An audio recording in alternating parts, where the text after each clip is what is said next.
હારીજ ખાતે શ્રી 42 ગુણ ઠાકોર સમાજ દ્વારા 23મા સમૂહ લગ્નોત્સવનું આયોજન કરાયું। આજરોજ શ્રી 42 ઠાકોર સમાજ હારીજ દ્વારા 23મા સમૂહ લગ્ન હારીજ ખાતે ઠાકોર સમાજની વાડી ખાતે યોજાયા, જેમાં 25 નવદંપતીઓએ પ્રભુતામાં પગલાં માંડ્યા હતા। આ સમૂહ લગ્નમાં દાતાઓ દ્વારા ભેટ રૂપે તેમજ રોકડ સ્વરૂપે દાન આપવામાં આવ્યું। આ સમૂહ લગ્નના ભોજનના દાતા તેમજ પૂર્વ કેબિનેટ મંત્રી દિલીપભાઈ ઠાકોરના અધ્યક્ષતામાં યોજાયો। આ સમૂહ લગ્નમાં પાટણના સાંસદ ભરતસિંહ ડાભી, જિલ્લા ભાજપ પ્રમુખ દશરથજી ઠાકોર, ચાણસ્મા ધારાસભ્ય દિનેશજી ઠાકોર, પૂર્વ ધારાસભ્ય ચંદનજી ઠાકોર, સમાજના પ્રમુખ ચેહુજી ઠાકોર, પૂર્વ પ્રમુખ માનસંગજી ઠાકોર, મંત્રી ઉદાજી ઠાકોર, તાલુકા અને જિલ્લામાંથી સમાજના આગેવાનો તેમજ મોટી સંખ્યામાં લોકો ઉપસ્થિત રહ્યા હતા। ઠાકોર સમાજના સમૂહ લગ્નોત્સવમાં ઠાકોર સમાજમાં એકતાના દર્શન થયા હતા। ઠાકોર સમાજવાડી ખાતે નવદંપતિ દ્વારા વૃક્ષારોપણ કરવામાં આવ્યું।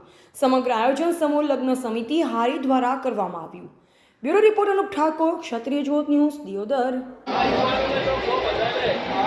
પોતાના રિવાજો, પોતાની રૂઢિઓ, સમાજના દીકરા દીકરીઓની પ્રગતિ થાય, શૈક્ષણિક સંસ્થાઓની હરોળમાં લાવવા માટે આપ બધાનો જે પ્રયત્ન છે, આપ બધાને હું ખૂબ ખૂબ અભિનંદન આપું છું।